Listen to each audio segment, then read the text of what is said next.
Here we are to complain about something that happened 18 years ago. Yes. Yes, indeed. Oh my lord, I am so ready to rant with you, Tomas. And I hope my viewers are ready for some rants. Even though this is stuff that happened 18 years ago, I again, if the No Way Out review from a couple months ago did not convince you that 2002 was the not the best year in pro wrestling, this show will definitely prove it to you. Welcome back to the channel, everybody. Welcome back to Tomas. Also, how you doing, my friend? I'm doing good. How about yourself? I'm coping, man. You know, it's a good life right now. This, Oh, yeah, absolutely. but yeah, Gotta take this the good with the show. bad and the bad with the good. Oh yeah. So, of course, the show we're talking about tonight, continuing on with our 2002 WWE retrospective, Backlash 2002. This was actually the first show to air the first pay-per-view rather to air in the Kemper Arena in Kansas City, Missouri since the tragic night Owen Hart passed away. Um, and this is also it's a very integral show in WWE's history because it is the first show to have the brand extension in place because we just had our first WWF draft on March 25th. Um, what did you think And about you're this? probably, yeah, you're probably wondering, why did WWE have a draft? Or what is the WWE draft for all you new viewers out there that thought that last year's draft was the first time WWE did this? Nope. So, to make a long story short, Vince McMahon had purchased WCW the year prior. They had the big invasion storyline where all these WCW wrestlers came over to WWE. And let's just say WWE had too many superstars and too many championships to work with. So their Mm-hmm. idea of having all this talent and for most of the talent to get, their decent amount of exposure was to split Raw and SmackDown into two separate brands where you would only see certain superstars on Raw and certain superstars on SmackDown. And the way they decided who would be on which show, on one episode of Monday Night Raw, Vince McMahon representing SmackDown and Ric Flair representing Raw got together and put together sort of a draft like the NBA draft, the Yeah. NFL draft, or regular drafts in sports in general. And they would basically take turns picking superstars and building their own rosters. Now, at this point, Yeah. like they had done later in 2016, they started from scratch and they basically picked every single superstar that was on the roster and split them into shows. It wasn't like the superstar shakeup where it's like, we're going to take a handful of guys and put them on this show, and vice versa. This was clean slate. We're basically going to, build our teams. Yep. SmackDown and Raw became two separate entities, and it was pretty much a competition to see who could put on the better show. And honestly, like, this was a really fun time to be a fan with this brand extension, because a lot of people were fans of Monday Night Raw. It's the flagship show, it's the entertainment spectacle. But then you have fans like me who were diehard SmackDown fans growing up. It's not just because I liked blue better than red, but SmackDown had all the wrestling on it. It was like the pure wrestling show. And we'll talk a lot about the SmackDown 6 later on in this retrospective. But basically, yeah, Vince and Flair each made 10 picks each on the show itself. And then the rest of the roster was divided up via lottery. Just running down the picks real quick in this order. Vince for SmackDown selected The Rock, then Kurt Angle, then Chris Benoit, who was actually recovering from neck surgery when he was drafted, and he ended up returning on Raw, when he appeared on TV again, which made no sense. Then Vince picked Hulk Hogan, Billy and Chuck, Edge, Rikishi, Devon Dudley, not Bubba Ray Dudley, just Devon Dudley, because he ruined Ric Also, Flair's plan. they had this weird rule where they could draft a team if they wanted to, but if they only wanted a certain superstar from a team, they could do that as well. Because, Right. as you'll say later on, Flair selected all of the NWO, uh, Hall, Nash, and X Pac. But then there would be certain times where Vince, just to be a jerk, would select Devon Dudley to purposely split up the Dudley Yes. boys. So it was very inconsistent. I mean, I still think they do that to this day, where Oh, yeah. like Raw in 2016, Raw selected the New Day, but at the same time they would later on, like in the draft that just happened this past year, SmackDown selected Cesaro to perfectly split up, to purposely split up the bar. So again, a Yep. lot of inconsistent rules in this draft. And inconsistency, that's something WWE is very good at. Yeah, Vince's last two picks were Mark Henry and Maven, but you took the words right out of my mouth, my friend. Like, there was no reason. Ric Flair picks the Undertaker first, which was a big shock to everybody, and then he picks all three members of the New World Order. Key. Number 3, Kane. Number 4, Rob Van Dam, who is the Intercontinental Champion. Then he picks Booker T. Then he picks The Big Show. And then at number 7, Ric Flair picks Bubba Ray Dudley. Not Devon, just Bubba Ray. And I feel like that was only put in, like him just selecting Bubba, just as a way for WWE to show that anything can happen in the draft and they can split up tag teams. It was a completely missed opportunity, like splitting up the Dudley Boys like that. I don't think they should have done that, period. But there's no point. I mean, I feel like unless they are two very strong single stars on their own, yeah, I feel like splitting up a tag team is pointless because, it's the Rockers effect. Every team has their Shawn Michaels, but every team has their Marty Jannetty. And obviously one member of that team is going to go to success or try to go to success. And the other one's just going to fade to obscurity. And it's going to really, bite them in the ass at the end, which I was never a fan of teams splitting up because of that Rockers effect. This isn't like in today where Cesaro and Sheamus could, be on their own and still be a big star. Like, I feel like this is something WWE might do with the Street Profits later down the line. They will purposely split them up just to elevate Montez Ford to fame, but then Angelo Dawkins is going to fade into obscurity. They split up Crime Time, and then, JTG and Shad didn't go on to do anything. No. So what was the point of splitting up? It's my same complaint I have what they're doing with the Iconics right now. Why would you split up these two very talented women? They're very talented on their own, but we know that they work better together more than anything. And I don't know if they're going to try and push one of these ladies or, I don't know, send one of them to SmackDown. But that's the same thing they're doing with the Dudley Boys. We know that the Dudley Boys are my favorite tag team of all time and one of the best tag teams of all time. Why are you going to purposely split them up?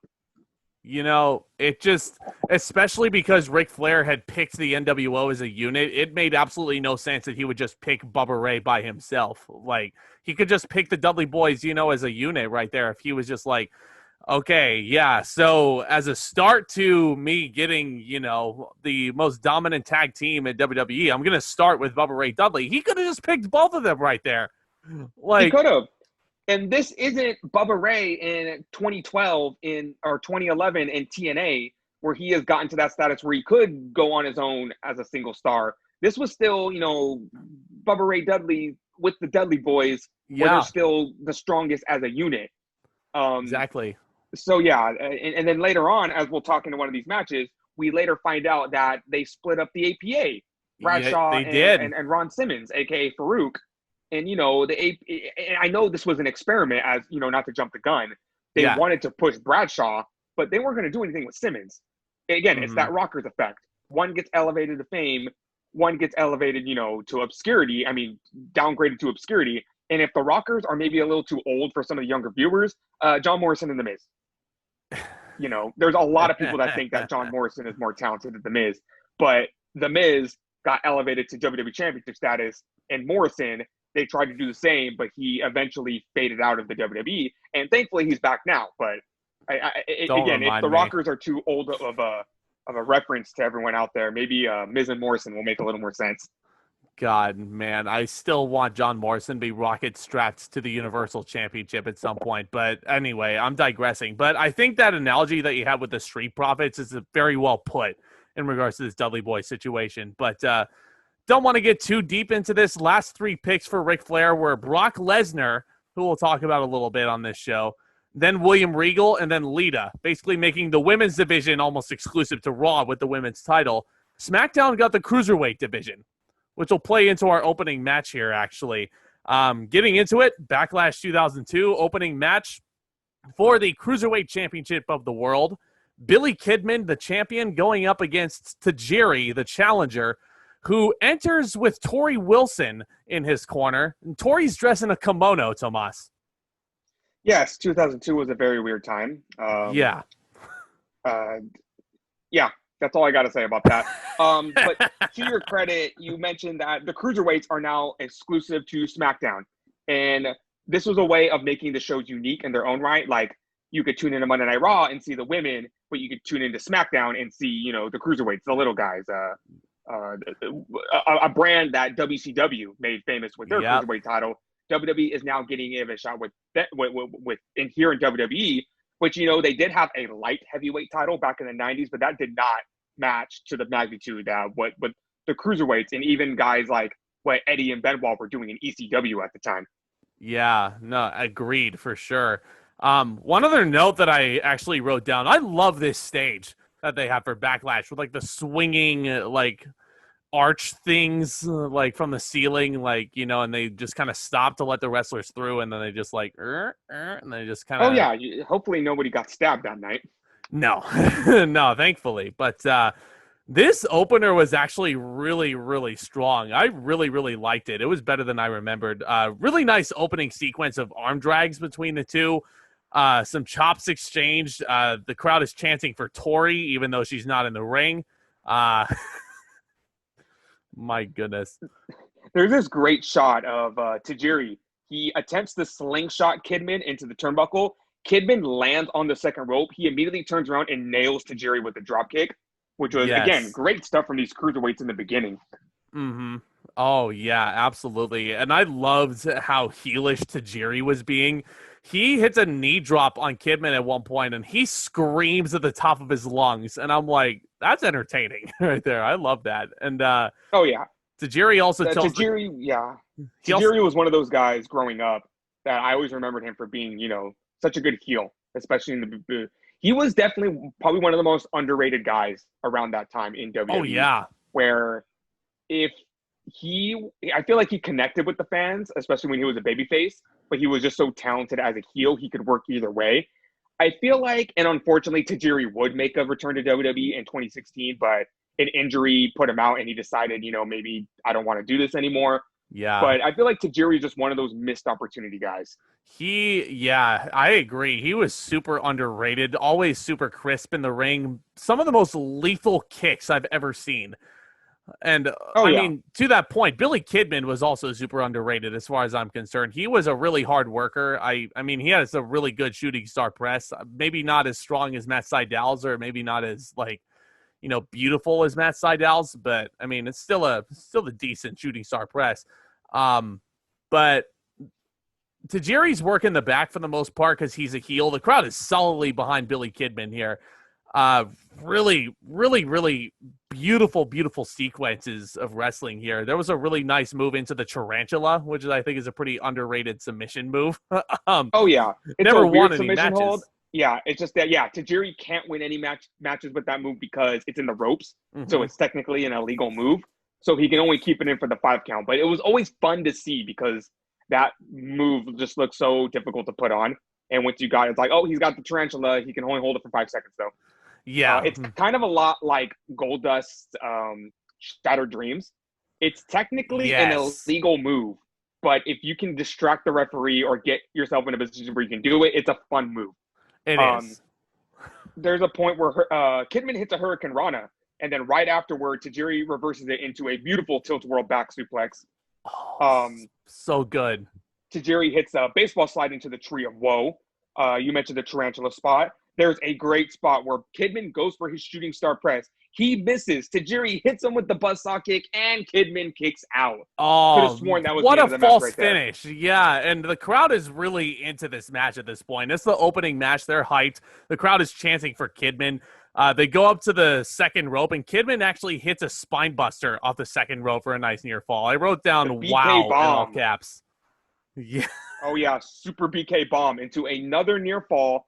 Kidman attempts to go for a power bomb, and this is where the green mist comes into play. It's actually there's one thing I remember. Oh, it's the red mist this time. It's the red mist? Oh, I definitely missed that. It was red mist. I remember if you would have asked me when I was a kid and you said Tajiri, I immediately thought of the mist. Yes. Adapted from the great Muda. I feel like Tajiri was definitely our generation's version of Muda. Where basically, and for these kids nowadays, they may remember Asuka using the green mist last year. But basically, Kidman has Tajiri up for a powerbomb. Tajiri sprays the miss in Kidman's face. Tajiri goes for the roll-up, and Tajiri wins, and he is your new Cruiserweight champion. Yes. Very solid match. I give it 3.25 stars. It was a great way to open the show. Oh, yeah. You know what? I actually gave it the same rating, 3.25 stars. You know what? Very fun opener. The crowd was hyped for this. It was so much better than I remembered. I really loved the athleticism, and I loved the counter wrestling in this match. It was just, these guys were clicking. They had really, really great chemistry, and I think they really, set the bar for what the Cruiserweight division was going to be on SmackDown going forward. This was really fun match. Yeah. Very, very fond memories of the Cruiserweight division, especially in the first couple years. Watching this match and just remembering what we're going to get into later. We're going to get into Rey Mysterio's debut, and then we're going to get into Jamie Noble's iconic run with the Jamie title. Noble And Matt Hardy in the Cruiserweight division for a hot second. And we have some very fun stuff to look forward to with this Cruiserweight division. And the end we're going to see of Tajiri and Kidman. No, I also really loved Tajiri's psychotic interview with Michael Cole after, when Michael Cole was not understanding a word Tajiri was saying. Again, very thumbs similar up to what Asuka's doing nowadays. Yeah, 2 thumbs up. Good opener for sure. Really, really fun. But going into the next segment, we have Bradshaw backstage getting ready for the upcoming match. To your point, he runs into his former tag team partner, Farouk, split apart by the brand extension.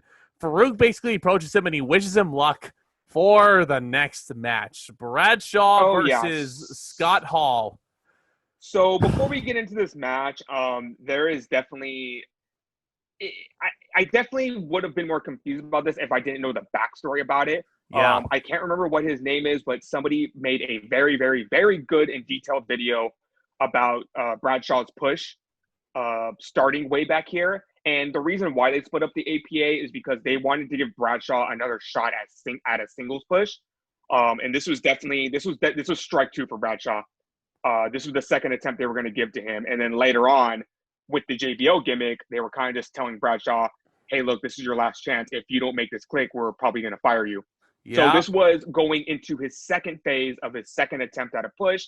And this is why they split up the APA. I still think it was a very terrible decision. Because as we'll see later on in the year, the APA do reunite, but this is their second chance at this. And he's facing Scott Hall of all people. Yes. Scott Hall, who just came off a big marquee match with Stone Cold Steve Austin at WrestleMania, which we have reviewed. And now here he is in the second match of the show against Bradshaw. Yeah, so apparently this match is built around the fact that the NWO and Bradshaw were drafted to the same show, obviously, on Ric Flair's Raw. And the APA was split up, and the NWO is kind of roaming about backstage, and they find the APA's closed office gimmick. And they basically go in and they spray paint the door, and they basically take over the office, and Bradshaw takes offense to this, and now we have a little side feud here. Ooh, big scary NWO and WWE. They're spray painting stuff, and X-Pac. They're still the poison of WWE. How are they poison? They're following the rules. X-Pac enters in Scott Hall's corner. He's wearing Kane's mask, who was apparently taken out by the NWO before this show. It was a great callback to when Pac and Kane were a team. Yes. And how Pac turned on him back then, too, when he was still a part of D-Generation X. And so I thought that was a fun callback. Oh, yeah. And spoiler alert, Kane does not get his heat back on the NWO later when he returns in 2002. But X-Pac basically matches before the bell rings. X-Pac comes in and he provides a distraction real quick. Looks like Bradshaw is going to fight him off 2-on-1, but out comes Farouk to even the odds for one night only to be in Bradshaw's corner here. What was the point of splitting up this team if they were just going to reunite them so soon? And that brings me into my biggest problem with this match, Tomas. I feel like this should have been a tag team match. It could have very easily done. I think they said that Kevin Nash was suspended without pay by Ric Flair. Yeah. Again, NWO is following the rules. When did they do that? It very, very easily could have been a tag match. But if this was WCW, Nash would have taken that suspension, but he would have jumped the barricade during the show. Yes. And attacked everyone. This is the big poison that Vince was injecting into WWE. Don't forget that. Yep, and now the NWO is here following the rules. And Scott Hall starts by throwing a toothpick at Bradshaw. Bradshaw throws up soup bones. He gets the upper hand early.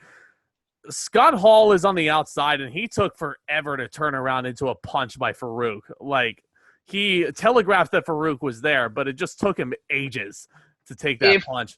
Yeah, if there's one thing I'm going to compliment on this match, there were some stiff shots in this match. It was stiff, but yeah, the match sucks, man. Everybody knows how stiff Bradshaw is, but I feel like him and Hall were definitely they were trading some big blows, and I'm gonna defend this match a little, just because. So moving on, there was just a lot of very stiff shots that I really appreciated. This Hall hits. I'm trying to read my notes here. It's a lot of stiff shots, and I'm not doing a very good job of defending this match right now. Oh, it's all good. It's all good. Yeah. So instead, tell me what you didn't like about this match. So this was. I'm not gonna fault this really on like anybody really. This was just really shitty circumstances in Scott Hall's personal life at this point in his life, but. Like, basically, this was a couple of weeks before the infamous plane ride from hell that got Scott Hall fired from WWE. It just didn't look like he wasn't putting a lot of effort in this match with Bradshaw. He appeared woozy at times. Like, his kicks were very sluggish. Like, it just did not look like a lot of effort was being put in. I think it's safe to say that Bradshaw was doing his damnedest to carry this match. Yeah, Bradshaw did all he could, but, I mean, yeah. Scott Hall finish comes on. Hall is very out of place on that clothesline from hell that Bradshaw hit. It looks kind of awkward. X-Pac and Farouk start fighting on the outside. X-Pac is probably the guy in the best shape in this match and probably the best overall worker. Why is this not a tag match? I definitely see what you mean now, because they could have protected Hall a lot more if this was a tag match. They could have, Pac could have taken most of they could have just, they could have protected him a lot more. Yeah. If anything, Pac could have taken most of the heat. And, yeah. Hall could have did his thing when he needed to. There was no reason to split up the APA. I see what WWE was trying to do here, but it just did not work. And the most I'm going to defend this match now, again, because you're bringing up a lot of good points. Bradshaw did his damnedest to carry this match. He did. And Bradshaw was doing his damnedest to, he was throwing some stiff shots. He was doing some stuff that looked very good in this match.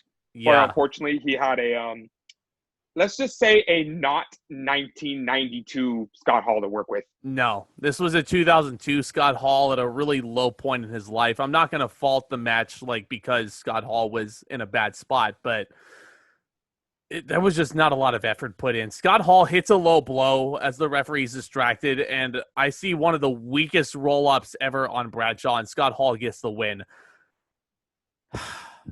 -1 star, Tomas. This is the first time you guys are seeing a -star rating on one of these podcasts. I'm going to match your -star with a +1 star. Okay. Like I said, this is not my original rating. I'm actually nerfing it now because you made a lot of good points. And looking at these notes, I was like, there was not a lot of big spots in this match at all. Again, that 1 star, that 1 golden star is going to go right on Bradshaw's chest. Yes. And it's basically, you did your best. But keep in mind, this was not JBL. This was 2002 Bradshaw, like an experiment. So this really did not have much heat behind it.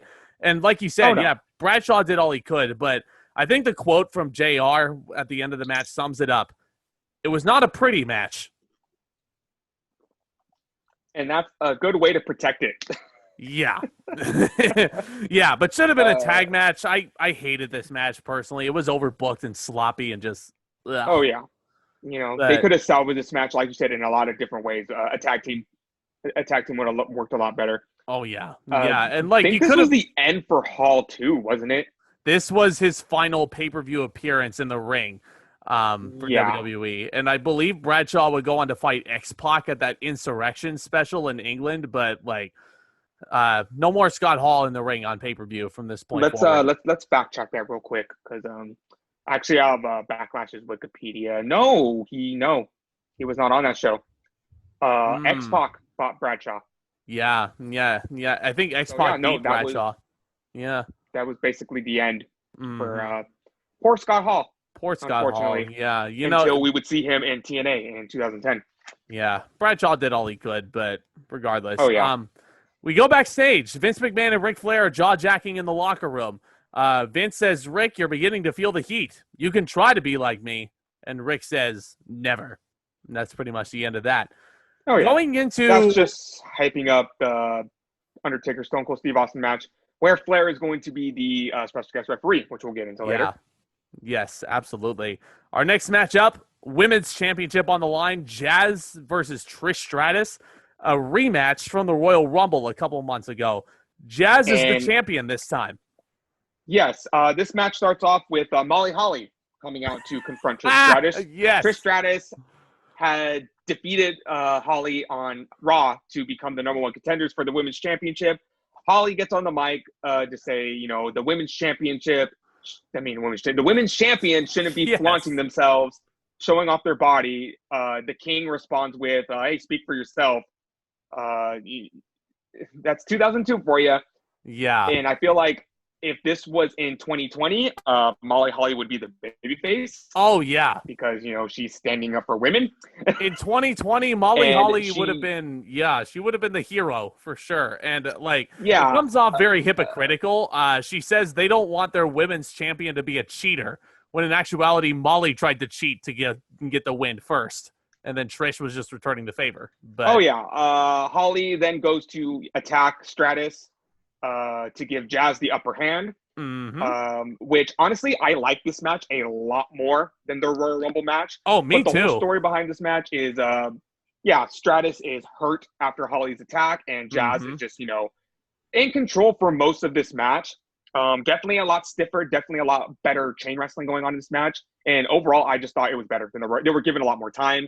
And overall, just a better put together match, despite the you could say the overbooking of trying to protect Trish Stratus to give Jazz the win once again. But that was before the match, though, with the overbooking, which is kind of weird and kind of ass backwards thinking about it. I kind of like it better that way, almost. Put the overbooking way before that. Get all the shit out of the way and let me see the actual match. Oh yeah. But there were some nice sequences here. JR, very, very well put statement here. He actually compared Jazz to Mike Tyson in terms of attitude and overall, not so much ring presence per se, but Jazz was awesome. Oh yeah. I said back in the Royal Rumble review that if Jazz was around today if you would have just taken Jazz and put her in a different era, she would have thrived a lot better in today's wrestling scene than she did back then. It's like I always said when I say the same thing about Beth Phoenix and Awesome Kong. Beth Phoenix was very good, but I feel like she was in the wrong era. You see she comes back from time to time to work with Charlotte Flair or, do that tag team match she did at WrestleMania. Come into the Royal Rumble. If she wanted to come back full time, if she wanted to come back full time, she would thrive a lot better in this environment than she would. Because, she dominated. There was no one to beat her. There were no Charlotte Flairs or Io Shirai's or Bayley's or Sasha Banks's to give Beth Phoenix competition. She was dominant. And the same thing with Awesome Kong. When she came over to WWE, the first thing I said was put the women's title on her and she's going to hold it for 5 years because who the hell's going to beat her? Right. Yeah, that's very well put for sure. Jazz was kind of in the same boat. She's been champion for a few months up to this point in the retrospective, and no one was really challenging her except Trish Stratus. Nobody else was. There was really no one else that competition that was going to look credible to her. Lita, but she was busy with something else. We'll get to in just a minute. But there was some really, really nice moves in this match. A really, really nice counter out of the Stratus faction by Jazz at one point that looked really clean. Jazz, the finish is basically Jazz is working over the leg, and Jazz puts on a Boston Crab and immediately turns it into an STF, which could not have been comfortable for Trish. Trish actually taps out, and the heel beats the babyface clean in the middle of the ring with a submission, which is not something you would see every day. They for protecting Stratus for getting the attacked before the match. Right. And they would mention that after when I don't know who that was trying to interview her, but they attempt to interview Jazz. And she doesn't he basically says, how do you feel about, retaining your championship? Do you think it would have went the same if Trish Stratus wasn't attacked before the match and Jazz didn't say anything? If looks could kill, that interviewer would be dead. Oh, and yeah. she just walks off, and Jazz is still your champion. She does not say a word to Mark Lloyd, which is who the interviewer was. Like, nobody remembers who Mark Lloyd is, but yeah, I don't remember who he is. I gave the match actually 2 stars. I like this match more than the Royal Rumble. Jazz retains. It was a decent little match here. They told a good story. I wish there were a couple of little nitpicky things I had in terms of the psychology of this match. I also kind of wish it got more time personally, but there were a couple of spots where Trish just was not selling the attack. Like, she went for the, how she stands on the bottom rope and does a Hurricane Rana. Like, she should not have been able to perform that move. Yeah, the Stratosphere. There you go. Yeah, thank you. Yeah. She should not have been able to perform that move in this match because of the attack by Molly Holly. But lo and behold, she did it. And I just had a minor little issue with that. But other than that, Oh, yeah. Nothing really to complain about here. Oh, yeah. We get to, in 2002, Paul Heyman is hyping Brock Lesnar up for his match. 2002, yes. Ladies and gentlemen. This was Brock Lesnar's pay-per-view debut in the WWE. And he is going one-on-one with Jeff Hardy. And that match could still happen in 2020 today. And that's the first thing I thought of because it kind of blew my mind. It could be the main event of a SummerSlam easily in 2020. And, make me feel old saying this is Brock Lesnar's debut. Yeah. Basically, this was Brock Lesnar. Brock Lesnar had debuted after WrestleMania. And his gimmick was he was basically Paul Heyman's heavy. And Lesnar would just jump the barricade and attack anyone he damn well pleased. Because he could. Yep. And his first target were the Hardy Boys.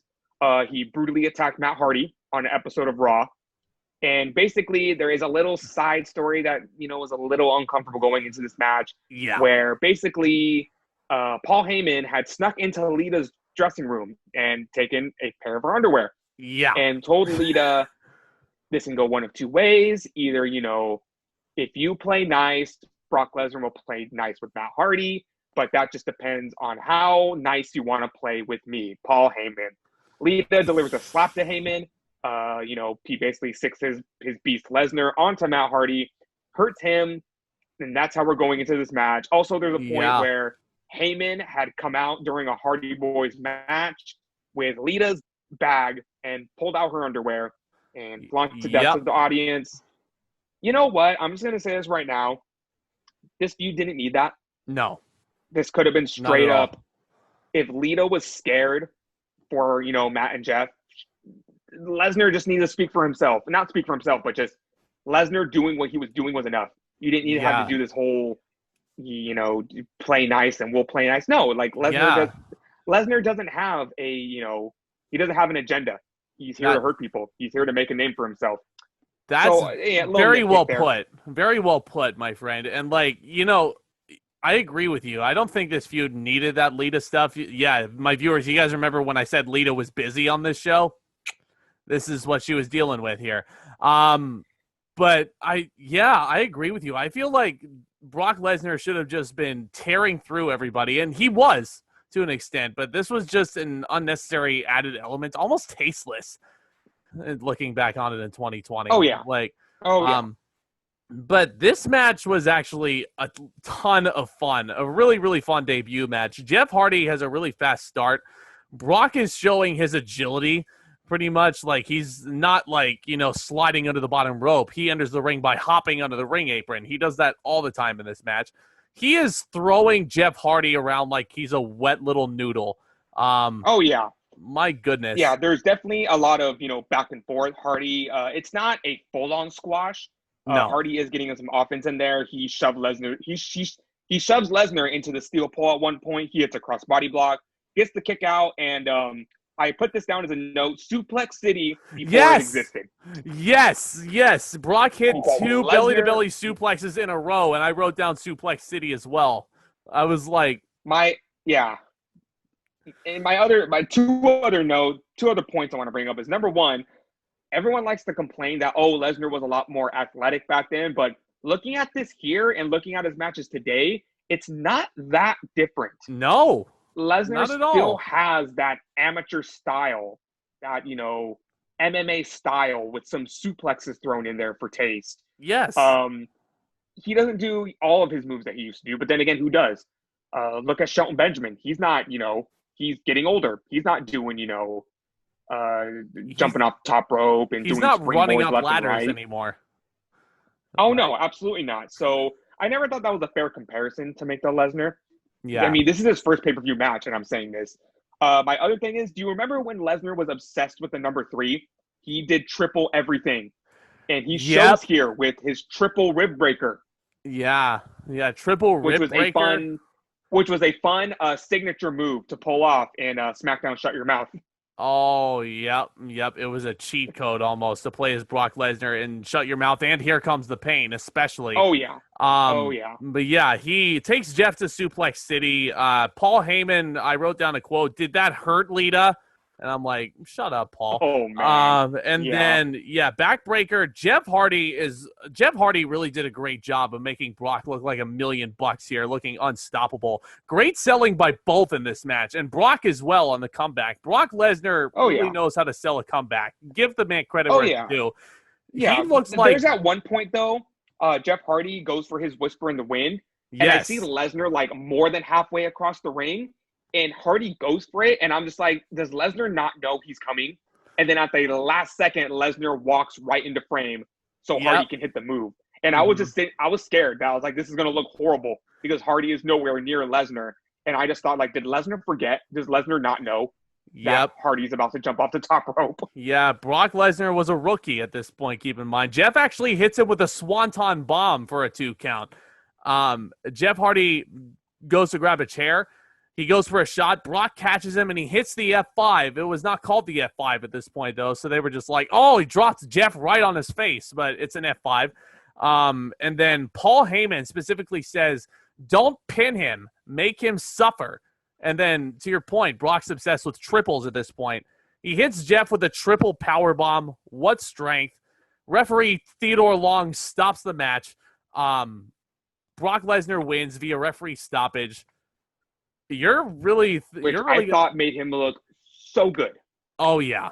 Yes, absolutely. What would you rate this match? You could tell. It was a fun squash match. I give it 2.5 stars because it is a squash match. But a very fun squash match nonetheless. Not only did it show Lesnar's strengths, but Jeff Hardy put on a very good showing in this match too.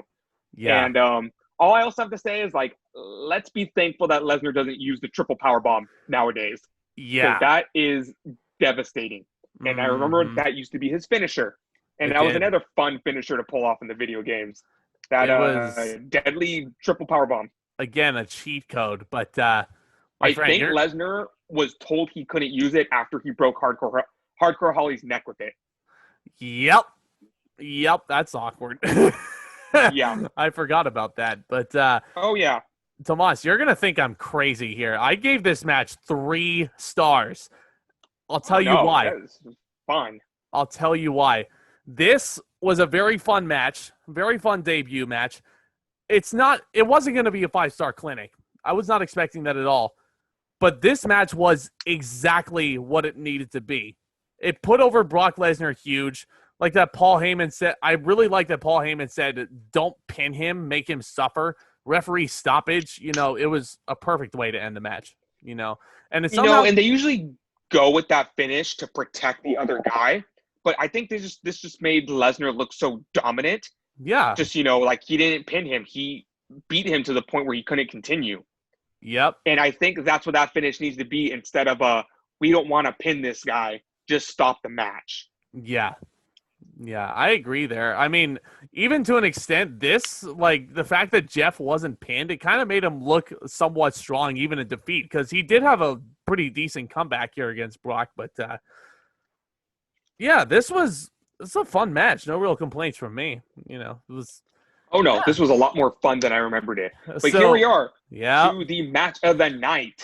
We have Edge versus Kurt Angle. Yes. In their prime. Ready to rock and roll, freshly drafted to SmackDown, and this is what we're talking about when we say SmackDown has the wrestlers. Yep, absolutely, man. Talk about a fun feud that these two had in the spring of 2002. Edge basically, like, the crowd was kind of like, you know, getting into the "you suck" rhythm with Kurt Angle's music, but Edge is the first one who openly acknowledges it, like, you know, in a feud with Kurt. And like, so much so that they actually came out with a "you suck" t-shirt for Kurt Angle, and they played it off as like a prank on TV, like Edge did it, you know.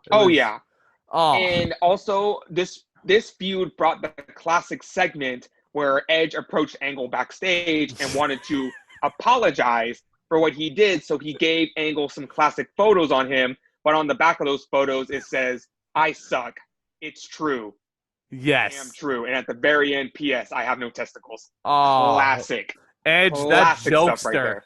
That jokester Edge. Oh, yeah. You know? That like, joke holds up to this day. But my God, was this match good. Like, these two guys killed it. They had the crowd, no pun intended, on the edge of their seats throughout the entire match. Like, these guys went 15 minutes, I want to say. They hit each other with everything they could possibly hit each other with. Like, from the opening bell, this match was hard to take notes on because there was just so much going on in this match at the same time. Super fun opening sequence between Angle and Edge. Edge hits a flapjack and sends Angle to the outside of the ring. There's a spinning wheel kick by Edge. German suplex by Angle. These guys are going 100 moves a minute. Yeah, the crowd loved Edge at Backlash 2002. And they were chanting "Angle sucks," and I wrote down "I disagree." And then Kurt, after he's beating on Edge for a little bit, he turns to the crowd at one point and he says, "Who sucks now?" And I'm like, Angle, it's not a question you want to ask a wrestling crowd. No. But Kurt hits a belly-to-belly suplex for 2, and then he spits in the direction of the crowd, which cannot go over well in the year 2020. Very back-and-forth match as well. My goodness. Like, Kurt Angle gets that sleeper hold, and they do, like, the 1, 2, 3 arm drops. Edge holds his arm up. Edge blocks the second of triple Germans, and Edge hits a belly-to-belly. Edge... beautiful comeback. He hits an execution pretty early on for really, really close 2 count. Flips out of a back suplex into that face buster that he does. This match is action heavy. Kurt hits a top rope belly to belly on Edge, which that move nice. Always impresses me because the way Angle is just he plays possum. He comes up out of nowhere, quickly rushes up to the top rope and just flings his opponent off the top. And I don't know how that move hasn't killed him. And because Edge, that is a beautiful move. Edge got some air on that little move too. Like he did. And this is where Angle was starting to do the triple Germans. He hits the triple German with a bridge. Angle slam is countered into a nasty German suplex from Edge. He damn near breaks Angle's neck for the 15th time. Yes. A broken freaking neck indeed. It's like anything Kurt can do, Edge can try to do better, you know? Crowd is on the edge of their seats for sure. There is a beautiful, beautiful counter sequence into an Angle slam for one of my favorite near falls of the match. Then you get the straps down, the ankle lock, and Edge rolls him up for a near fall. This will be important for their feud later. Hard clotheslines from Kurt, which leads into my favorite spot of the match. I love this. So Kurt goes outside. He grabs a chair, and the ref is like, "You can't use this," and Kurt's not listening to him. He goes to swing at Edge, who moves, and the chair ricochets off the ropes and nails Kurt in the face. He basically hit himself with the chair, and Edge then hits the Edge-o-matic. Angle would hit that spot all the time this year, and I loved it. Man. It was just like, it's what you would expect to happen. It's like beautiful karma you would expect to happen to someone who swings a chair at a bouncy rope, and it, ricochets off and hits him right in the head. As a kid, that spot always had me in stitches. And every time Kurt Angle wrestled, I always hoped he would do it. Yes, because, violence is funny. He sold it so well. And Edge hit the Edge-o-matic, and that was a very close 2 count. The crowd is going nuts. Edge is limping. Great selling throughout. He's calling for the spear, but then Kurt Angle hits him with almost a punt kick, and then a second Angle slam gets the 3 count, which is a rarity at this point in Kurt's career, actually winning with the Angle slam. My God. 4 stars. Yeah, 4.25. 4.25 for me. This Beautiful was match. a fantastic matchup. Like, either guy could have won. Kurt Angle was Angle, but I feel like in many ways, even in defeat, this was Edge's coming out party in a lot of ways. Oh, yeah. Because And this feud ain't over yet. So don't think that this is Edge's one and only opportunity. Not at all. Not at all. Things are looking up for Edge at this point. When we go into Judgment Day, we're going to get into a very fun hair versus hair match between Edge and Angle as well. Iconic. Absolutely. I thought the finish was kind of out of nowhere, though, with the Angle Slam. But, like, hey, add some variety into Kurt Angle's matches. Have him win with the Angle Slam sometimes. Have him win by tapping him out. But bravo to both guys. Great, great match. But we get a fun promo afterwards, Tomas. In pay-per-views, they usually put these promos as filler, but this was probably the most fun filler I've ever seen on a pay-per-view. Chris Jericho comes out, and he basically cuts a promo complaining that he's not on the show. Mm-hmm. He is justified, though. He was the goddamn undisputed champion going into the main event of WrestleMania, and on the next pay-per-view, he's not booked on the show? Yep. That would never happen nowadays. No. Never.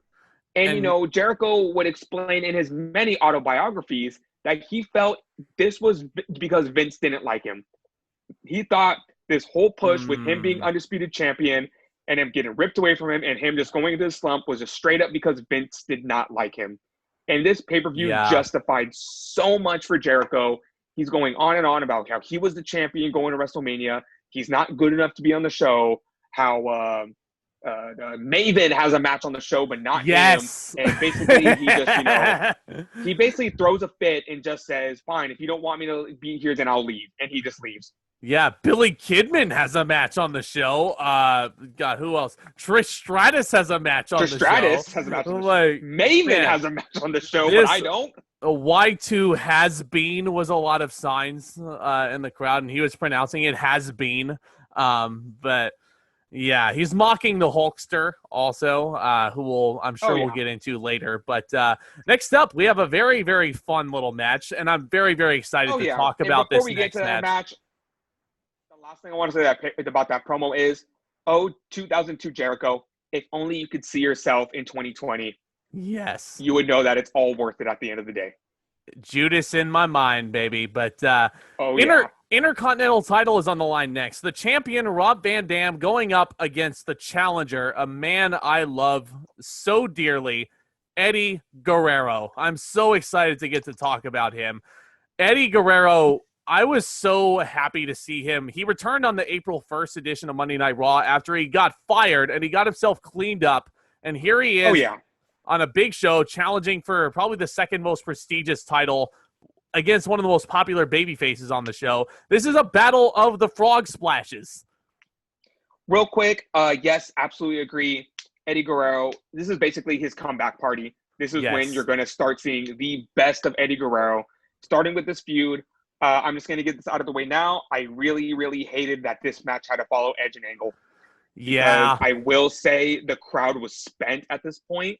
Mm-hmm. And if you would have put this match maybe on a little earlier in the card, like it wouldn't have suffered because this was not a bad match whatsoever. No, this was, not at all. They were victims of circumstance. Yeah. I will say also real quick before we get into the match, I do have a quote that I wrote down from the announcers. So you're probably all aware of how Gary the King Waller usually sides with the heels on these matters, right? So King asked JR, who was the first person you ever saw do the frog splash in the WWF? And JR responds completely deadpan, D'Lo Brown.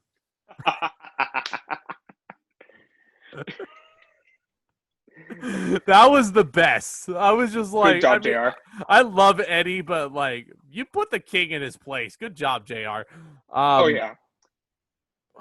But man, this match, very good. Fast. Eddie cheap shots to start the match. Again, this opening was a lot like Edge and Angle. A lot happening in the beginning. A lot to keep track of. Very hard to keep track of. But once they finally, RVD hits his beautiful monkey flip. Yes, and Eddie Guerrero does the most beautiful flip bump ever. Eddie. The standing moonsault from RVD. Mm-hmm. There's a spot where Eddie goes for a suplex, and RVD so smoothly and so crisp floats over, lands on Eddie for a 2 count. That was some good stuff right there. Yeah, it was like a float over suplex almost. There was a really sick spot where I guess they were on the top rope after Eddie like straddled RVD on the top when he was going for the 5-star. RVD jumps off the top rope to the outside, and Eddie's throat was like straddled on the top rope, and I was like, that could not have been fun. Hits a Van Daminator cartwheel moonsault for 2. Eddie hits a small package. Eddie Guerrero was one of the best counter wrestlers I think I've ever seen in my life. Like, just so awesome. Moonsault to Eddie on the outside. This is only the beginning for him too. Yes, the beginning of his comeback. I'm so excited to talk more about him. Rob Van Dam does his spinning leg drop with Eddie draped over the barricade, which is a neat little spot. He goes for the Rolling Thunder, and Eddie gets his knees up, and this is basically the Eddie Guerrero show from this point. Beautiful tilt-a-whirl backbreaker, beautiful surfboard submission, bending Rob Van Dam almost in half. His rest hold was the gory special, which is always a fun move to watch. I wrote down, what is that, Eddie submission? Exactly. Thank you. Everybody, all these other wrestlers go for sleeper hold or arm bars. Eddie freaking Guerrero goes for a gory special. I mean, made famous by his father. Mm-hmm. Yeah, very methodical offense from Eddie here. What a springboard Hurricane Rana. There was a running axe kick that Guerrero hit to RVD. This is at the point in the match when I started noticing the crowd's a little tired. They're working a good match, but the crowd's not really responding to it. But this was the best spot of the match. Eddie Guerrero goes for the frog splash, and RVD goes up to counter him, but Guerrero hits a beautiful sunset flip power bomb. It was such a hard bump that RVD took there. I mean, all the credit in the world to him, but man, you could hear that in the next state over. Very close 2 count. The crowd's Eddie chanting. Guerrero, crowd's chanting Eddie sucks. I disagree with that wholeheartedly. Eddie Guerrero goes to grab the title. He goes to hit RVD with the title. RVD grabs the title, and they do a tug of war. And RVD grabs the belt, but he hits the referee. Eddie Guerrero is able to hit a neck breaker, a nasty looking neck breaker on the title. Yep. Eddie Guerrero goes for the frog splash. Eddie Guerrero wins. This is usually the part where I start complaining about RVD just won the title and now he just lost it. But honestly, Eddie Guerrero deserved this. He very much deserved this win right here. Especially he after is your the new comeback Intercontinental champion. I give the match, I give the match 3 stars. It was a decent enough match, but like I said, I really hate that these guys had to go on after Edge and Angle. Yeah, I gave the match 3.5 stars. I thought it was a great match. I really see a lot of people don't necessarily like this match because they did not think RVD got enough offense in. But I was like, maybe that was the whole point. Put Eddie Guerrero over as this strong heel champion that, he's dominant, not really, I think it was booked just right. I really loved how the first person that used the frog splash actually got the win. Oh, yeah. And just like Edge and Angle, this isn't the end for these two. They would go on to feud for the next few pay-per-views, which I'm looking forward to. Since we won't get to cover it, they have an amazing ladder match on Monday Night Raw to finish this feud. A match, actually, that is featured on Eddie Guerrero's DVD, Cheating, Life, Stealing, Death. And Eddie and RVD provide commentary for the match. So that's a very fun listen. And there is a spot in the match where RVD goes to the tippy top of the ladder, as Taz would say, for a frog splash, but he just straight up falls off the ladder. And when we got to that spot in the commentary, RVD just goes, "Oh, no, yeah, that's right, I fell off the ladder." Oh, okay, Eddie, I told you. This is the spot where I fall off the ladder. I made a mistake here. My legs got spaghetti, Oh, yeah. So, yeah, whatever, definitely a fun match and a fun extra on that DVD, which I go back and watch all the time with Eddie and RVD doing commentary over the match. Yeah. See, I don't have that DVD, so I need to check that out. I have his 3-disc set, up on the shelf here, Uh-huh. but like I don't have the cheating death stealing life one. But Yeah, I used to own it. I don't own it anymore, but I think it was lent to me. That's why. okay. And yeah, that's it's definitely a grim DVD. But they have some fun matches as some extras, and that's one of them right there. It's fascinating for sure. But Tomas, are you ready to get depressed now? Because this is the point where I think the show falls off a cliff. Number one contenders match is up next to determine who's next up to challenge for the undisputed WWF Championship. Stone Cold Steve Austin versus The Undertaker. Ric Flair is the special guest referee. Basically, Remember when we complained about Rock and Undertaker from No Way Out? Yeah. I would watch that match in a heartbeat over this match. Me too. 100%. I bashed that Go on match what you were so going to much. say. But I was going to say, like, the storytelling, like, the build for this was kind of botched because Ric Flair kind of announced, or it was kind of announced that Triple H was going to be defending the title against The Undertaker on this show at first. But later on, I guess they did, like, a bait and switch because, like, because Vince McMahon had the first pick in the draft, he gets to pick the number one contender, and he ends up picking Hulk Hogan. Like, I don't know, maybe just to catch lightning in a bottle. And Taker was pissed, apparently. There was a mini tournament on Raw to get here. Taker pins Rob Van Dam. Stone Cold pins Scott Hall in a WrestleMania rematch. And that's how we get there. Loud what chants from the crowd. That still has not died yet. Oh, yeah. I can't believe, honestly, I'm going to go on a limb and say this right now. This may be like the worst match from Austin I've ever seen. Yeah, this was okay. Let me start out by praising this match. Actually, I really, really liked how they tried as much as they could to keep this in the ring. It felt almost like two gunslingers in a Western standoff, almost like in the beginning, but it was a chess match at first. Yeah. At first, Austin was having fun at the beginning. It was very slow in the beginning. A lot of headlocks, a lot of shoulder tackles, a lot of them playing with each other. There's this great spot, I will say, where Austin teases the test of strength. Yes. So then he immediately flips off the Undertaker. Oh, yeah. And Taker was so pissed off. Bless his heart. And let me go into a quick rant. Yeah. I actually hate flipping off. I think it's stupid.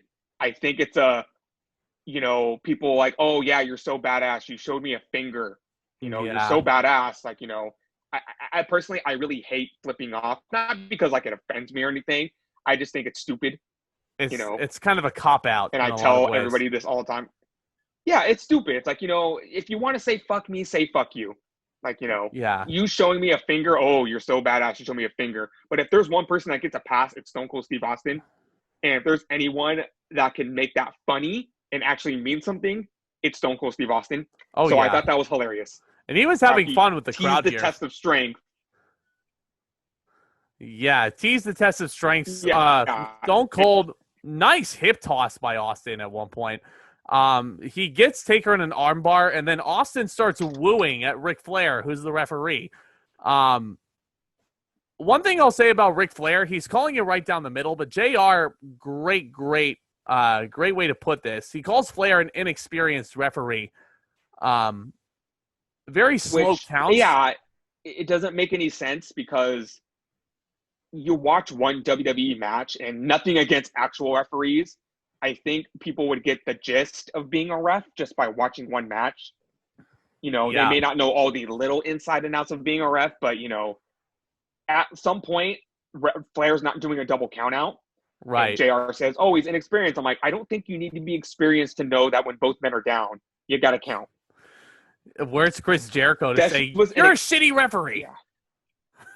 This was basically an excuse because, like you said, they did their best to keep it in the ring. For the first 5 minutes, because these are my following notes. Taker deliver old school. Taker bounced off the announce table. Austin kicked in the face. Brawl into crowd. Taker thrown into pole. Countouts don't matter.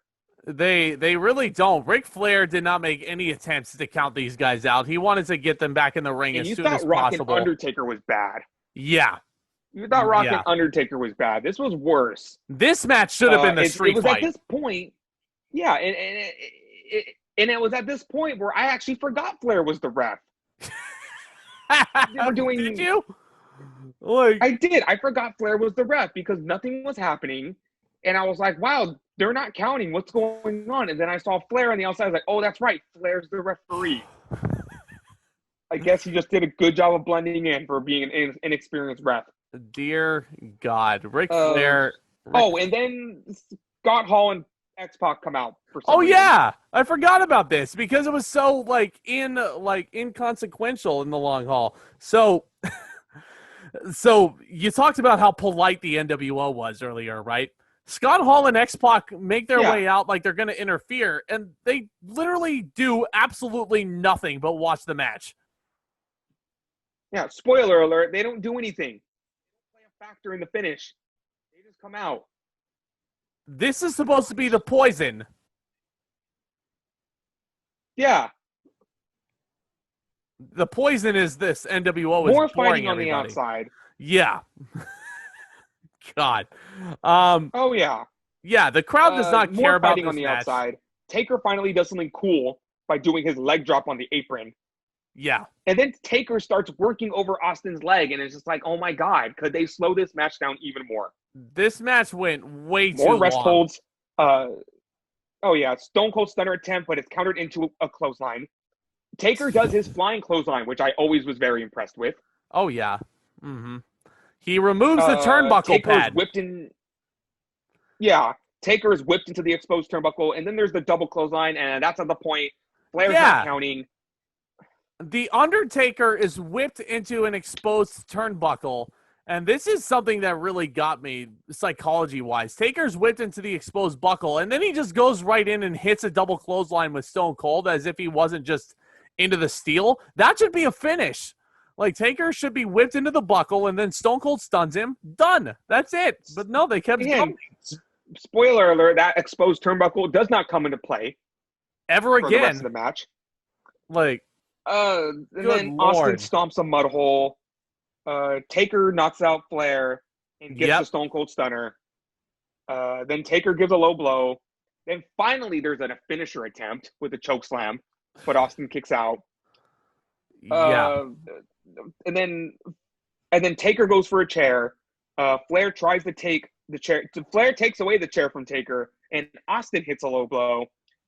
And then Flair gets knocked off, and then he delivers a chair shot. Well, you're missing something here, my friend. Austin hits a low blow, and then Taker immediately hits a big boot after that.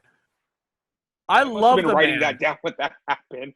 I love the man, but his psychology felt a little bit off on this night. Yeah. Taker goes for the Dragon Sleeper, but then it's countered by a clothesline. And as I'm writing it down, I think to myself, nobody else but Taker does the Dragon Sleeper. I look up at the screen, and Austin's attempting the Dragon Sleeper. He's trying to give Taker a taste of his own medicine. You know, that's what they do in 2002. And then Austin goes for a chair shot. Taker hits Austin in the face with a chair. And then Taker goes for the pin. Flair looks right at Austin's leg, which is on the rope, and counts it anyway. The match is over. This was boring. I gave it 2 stars. Yeah, you know what? Boring. I wanted to be generous and give it 2.25 stars.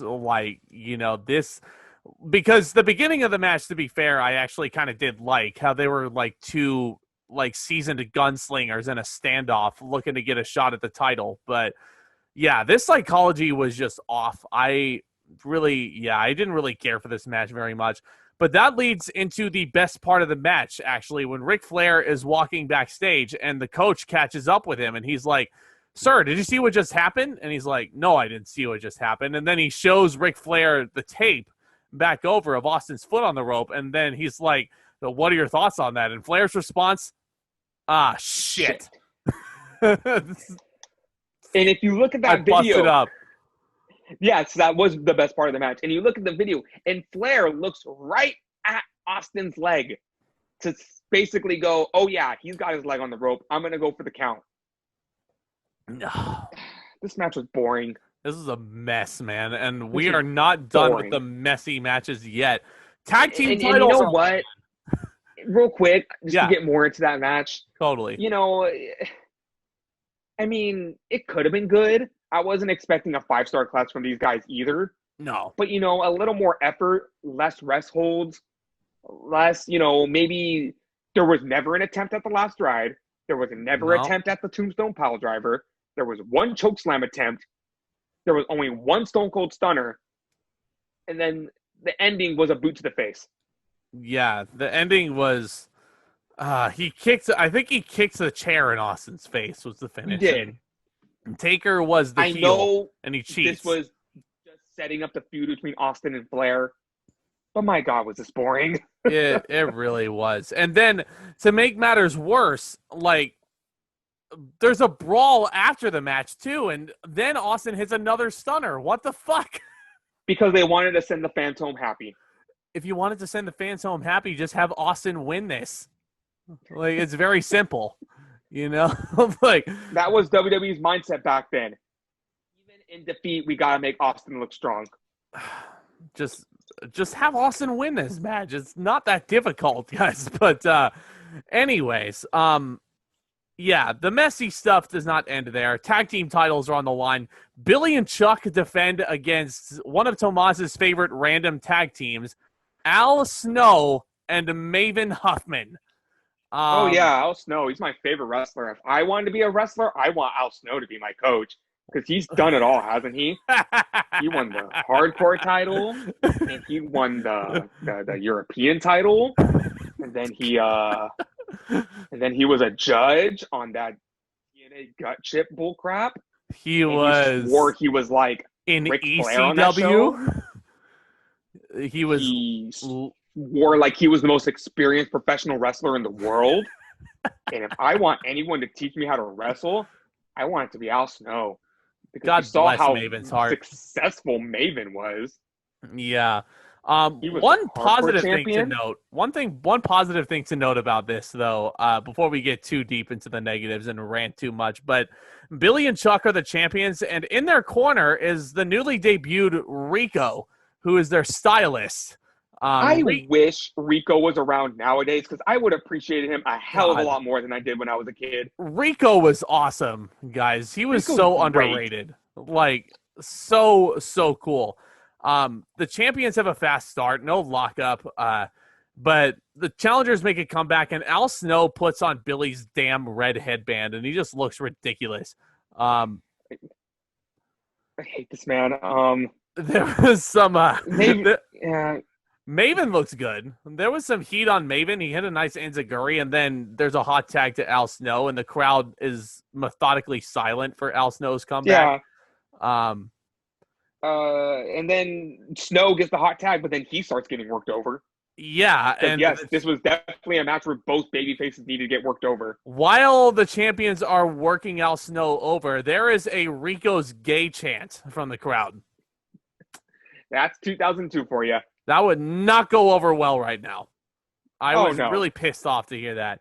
No, that was 2002 for you. That's like in 2004 in Ring of Honor when they started chanting homicide and homicide. It was just a product of the environment. And that was the whole point of Billy and Chuck, to be fair. They were trying to get that shock value out of them just to find out later on that they're not gay, that they just, had a really strong bromance. Mm-hmm. I wish there was a tag team like Billy and Chuck around nowadays because it would go over so much better, and they would be so over. Billy and Chuck were so funny. Also, like they were so entertaining. I unironically liked them when I was a kid. I love them as a team. Maven, for some reason, there are two hot tags for the baby faces. Maven then gets hit with a famouser, but Al Snow pulls Maven out of the ring to save the pinfall. Super kick by Chuck in the ring, and then Rico hits Chuck on accident. Kind of overbooked here. Maven hits a really nice cross body on Chuck, and Maven is fired up at this point. You could have sworn this was going to be the end of the match, but I'll be damned if they put the titles on Snow and Maven. Right, yeah. Then thank God they didn't. Rico provides a distraction. Al Snow chases him away. Super kick by Chuck, who is not the legal man. Billy pins Maven. Was there any doubt? Star and 3/4. I gave it a star and a half. It was all right. I don't even want to say it was all right. It was there. I don't even know why I was so generous, honestly. Oh yeah. This would have been an above-average match, not even on Raw. This would have been an above-average match on Heat in 2002. Oh yeah. We're gonna have a lot of fun talking about their Judgment Day defense. Yeah, I will say also another positive, Maven looked a lot better here than he did at WrestleMania, for sure. Oh yeah. Because Yeah. at least give Al Snow credit. Like, at least they put him in this match, like, you know, to kind of, like, not overexpose Maven, you know, like, in that regard. But, Oh yeah. So Zach, let me ask you a question. yes. What do you do when your top star in the company goes down with an injury, a career-ending injury, and you build him up to return? And he returns to Madison Square Garden to a thunderous applause, one of the biggest pops in WWE history. You book him as a babyface. You book him to win the Royal Rumble. You book him to win the main event of WrestleMania for the World Championship. Mm-hmm. What do you do with him? You give him a really long-ass title reign is what you do. Wrong. You feed him to Hulk Hogan. Fuck me, guys. Undisputed Championship. Triple H versus Triple H. Hunter Hearst Helmsley versus Hollywood Hulk Hogan. God damn it. Triple H comes out. And how did Hogan get this shot? Because kayfabe, Vince gave it to him. Real life-wise, Hogan was so fucking over with the crowd that the WWE couldn't fucking resist. They tried to catch lightning in a bottle. They put Hollywood Hulk Hogan back in the red and yellow. Triple H comes out and he's over. Beautiful brand new Undisputed Championship around his waist, which looks awesome Hogan on Hunter. Comes out to a great theme song, but unfortunately WWE cannot use it, so he gets a shitty dubbed over theme. I actually kind of like the dubbed over theme. I'm not going to lie. It's kind of... It doesn't beat the other theme, which I'm going to get so much shit for because I can't remember what it's called or who sings it. Jimi Hendrix, Voodoo Child. Thank you. Yeah. Thank you. Yeah, it's a great song. I love that song so much that I can't remember what it's called or who sings it. Yeah, but this is a rare babyface versus babyface match for the title on a pay-per-view, which I'll give them credit for trying. You could say that Triple H was working heel this match. Because the crowd was just so adamant about cheering Hulk Hogan. Hashtag please cheer Hogan. It was the same vibe Hogan got at WrestleMania. Except not on as grand of a scale. The crowd didn't exactly turn on Triple H in this match. No. There was no Hunter die chance. No. Hunter had an early advantage on the lockout twice. And, you know, it looked like he was going to wrestle circles around the Hulkster at this point. You got to admit, Hogan did make Triple H look good in this match. He did. Yeah, I'll admit I did not take very many notes in this match because I had dinner in front of me at this point, but watching the match back, I really didn't think I needed to take notes because to me, this match was very rinse repeat.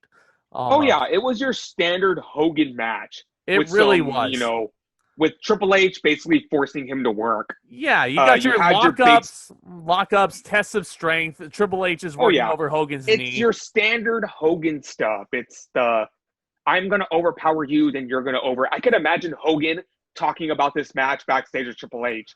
Mm-hmm. First, you're going to overpower me, then I'm going to overpower you. Then we're going to do the test of strength, and I'm going to overpower you, and then you're going to overpower me. Yes. And then, you know, Hunter probably said, and then we're going to actually work a match, right? Nope. Hulk Hogan's going to do some back rakes. He's going to play to the crowd a little bit. I will give Hogan credit for hitting a diamond cutter at one point in this match. That was something that surprised me.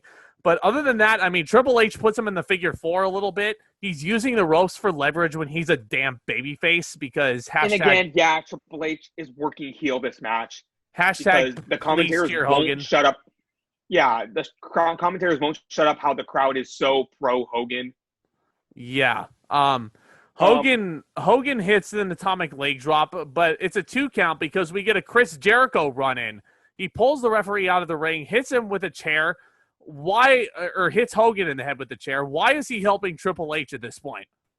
And, you know, because we know what happens at the next pay-per-view. If WWE wanted the feud between Jericho and Triple H to continue, why didn't you just have the rematch of this pay-per-view? Yep. Why didn't you, you could have had Hogan work a feud with Taker. You could have had Hogan work a feud with Austin. You could have had Hogan do anything else. But no, they couldn't resist. God, yeah. But Triple H hits Jericho with a face buster. He doesn't need Y2J's help. He sends him packing. Hogan starts to Hulk up. Again, it's a very typical Hogan match, but he misses a leg drop, and Triple H actually does hit the pedigree. I didn't remember him hitting a pedigree. Let me complain about something real quick. In 1985, the Hulk up works. Why? Mm-hmm. Because pro wrestling is still in that stage where everybody thinks it's real.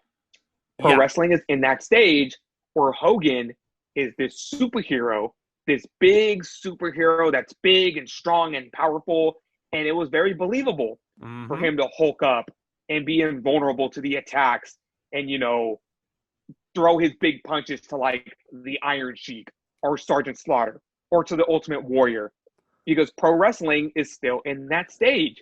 Yeah. In 2002, Hulk Hogan not selling Triple H's punches makes Triple H look like shit. It makes Triple H look stupid. Because even when I was a kid watching Hogan do that, I thought, stop punching him. It's kind of like stop punching him. It's kind of like how people always fall for John Cena's 5 moves of doom. You know, like, it's very similar in that regard. It worked back in the 80s, but it doesn't work here. It just looks stupid. Right. And, you know, I've always said this when I was a kid. Stop punching him. Kick him. DDT him. Throw him throw him out of the ring. Throw him into the steel post. If you see your punches have no effect on him, stop punching him. Yes. Yeah. Do not punch the Hulkster anymore. But again, lo and behold, Hogan hulks up. He ends up going for the leg drop. He misses it. Triple H hits a pedigree, but he does not get a 3 count because the Undertaker knocks referee Earl Hebner out from out of nowhere. Why is the Undertaker helping Hollywood Hulk Hogan here? Now, his psychology here makes a little more sense because he doesn't think he can beat Triple H. He knows he can beat the old man Hulk Hogan. Okay, that's fair, but it didn't come across that way to me, you know. And then Hogan beats Taker off, or that came out wrong. Hogan sends Taker packing. Taker hit Triple H in the head with a chair, and Triple H is bleeding in the ring. He's down. And that whole time, Hogan is sending Taker packing. He sees Triple H on the floor. Then he hits the damn leg drop. 1, 2, 3. And that's what you do to your top babyface, who just won the main event of WrestleMania for the World Championship.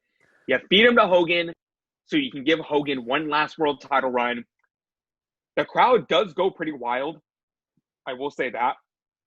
Because it's goddamn Hulk Hogan. Doesn't Hulk Hogan. Fucking matter, dude.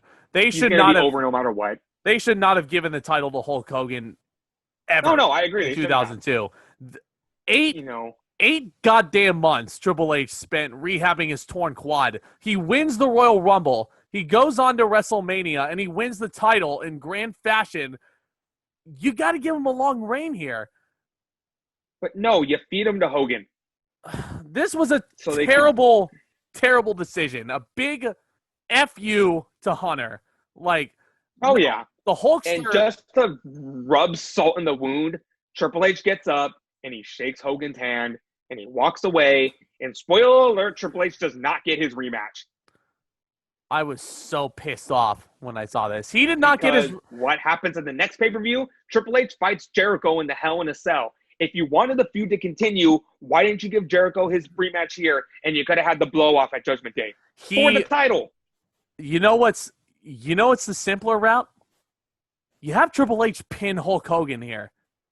You put Triple H over. But Hulk Hogan must have been so adamant about winning the title that he was like, oh, no, I need to win the title, brother. I need to look strong. Triple H couldn't believably beat me. And I'm like, he absolutely could. Everybody complains about the Reign of Terror. Everyone complains about that, but I look at it as you don't think Triple H was a little pissed being fed to the Ultimate Warrior in 96? You don't think that Triple H wasn't pissed about being fed to Hogan? I'm pissed about Triple H. I think the Reign of Terror. I think the Reign of Terror is completely justified. Yeah.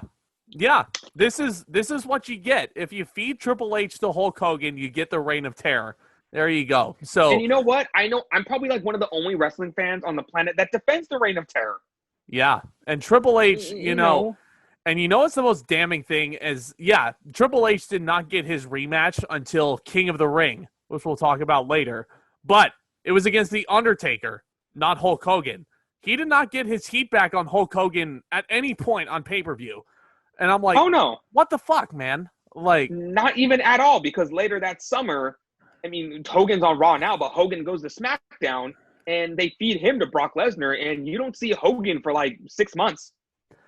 yeah, I'll give Hulk credit for doing that, but Hulk Hogan at this point in his career did not need the Undisputed Championship to make himself look like a star. This was WWE's attempt to capitalize on his sudden surge in popularity. They were trying to catch a lightning in a bottle. And also, they had a brand new, shiny, undisputed title belt. And I feel like Hogan won just so WWF Shop could have another name for people to choose from to put on that damn belt. And, like, God, match, man. Can you tell this match pissed me off? 1 star out of 5. 1 star. Yeah. That was a little more generous because I didn't think it was match quality-wise, it wasn't the worst match in the world. I gave it 2.5.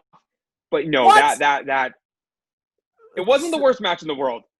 Oh my God, dude! I would rather watch Austin versus Taker over this match because I'd rather watch this over Austin and Taker. Austin versus Taker at least did not piss me off as much as this did. Good point. Good point. Not the worst match in the world, though. You know, because either Austin or Taker could have won, and I would have been fine with it. But Hulk Hogan should not have won this match. Like, this is one of those things in wrestling that I'm surprised not enough people talk about. Why don't people talk about Triple H getting screwed over at Backlash 2002? Yep. I respect that. 1 star is for Triple H and Triple H himself only because of how hard he tried to make this work, but it just didn't.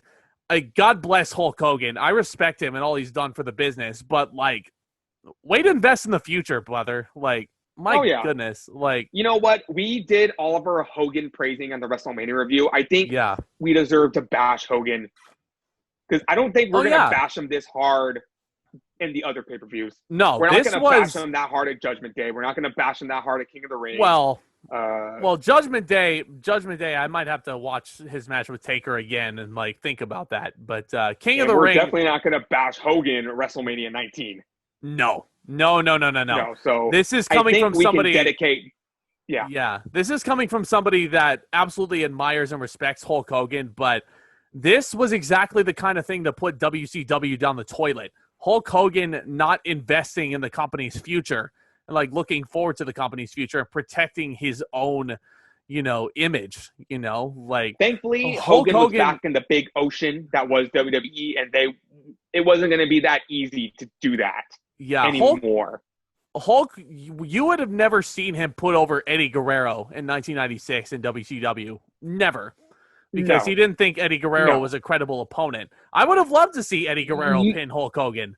Like, Hogan wouldn't put over Billy Kidman in the year 2000. Well, yeah, there's that too. He wouldn't put over Billy Kidman, and then look where his career went. Like, Hulk Hogan would not put over Chris Benoit. I mean, to an extent, like Scott Hall, Kevin Nash wouldn't put over Chris Benoit either. Kevin Nash called Eddie Guerrero vanilla midget, like. Oh yeah. This was WCW 1997 booking right here. Like, oh yeah. Just made me so mad. But 1 star out of 5. I mean, so overall, I give the pay-per-view probably a 6.5 out of 10.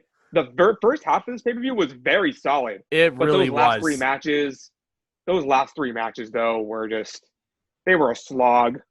Yeah. I gave this show probably like 6.5 sounds fair. I'll go as high as a 6.75, mainly because that undercard was so strong.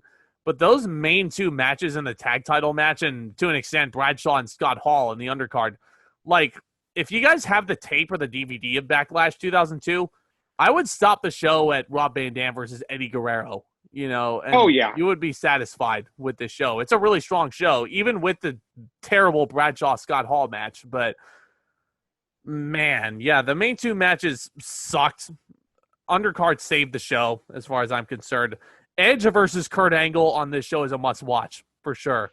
Oh yeah. And to an extent, RVD versus Eddie Guerrero is a good watch because you see Eddie win the IC title. But man, yeah, this show depressed me clearly. But Oh yeah. yeah, this was man, yeah, this was a long recording. I'm seeing, longer than I was anticipating. But hey, it's always fun talking wrestling with you, Tomas, no matter how long it is.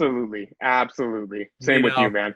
But yeah, of course, look forward to more fun podcasts from us in the future. We're going to, of course, cover Clash of Champions, which should be coming up very soon. September 27th, not September 20th, like WWE advertised at Payback. Correct. It definitely confused me because I thought it was this Sunday. Yeah, there you go. I get to watch the Seahawks topple the Patriots on Sunday, so it's all good. But yeah, so look out for that. Also look out, of course, for more 2002 retrospective. We're going to cover Judgment Day, which is a very fun review. It's actually a really fun event in and of itself because for those of you old school YWC members, that was probably the rarest DVD you could find, the Holy Grail. I never ended up finding Judgment Day 2002, or like when I did, it was like obscene prices. I would never pay for it, but like, yeah, that should be a fun event to cover for sure. So look out for all of that. Tomas, thank you again for joining me. This was a blast as always. For sure. To all my viewers out there, thank you all so much for tuning in. If you guys have been tuning in this long, go ahead and hit that subscribe button down below as hard as you possibly can. If any of you guys are new here, leave a thumbs up on this video as well on your way out. It would mean the world to me. Yeah, leave below your thoughts on Backlash 2002, what you guys thought of the booking of this show, because I clearly hated it. Man, I need a nap after this rant. But all that being said, back talk commence.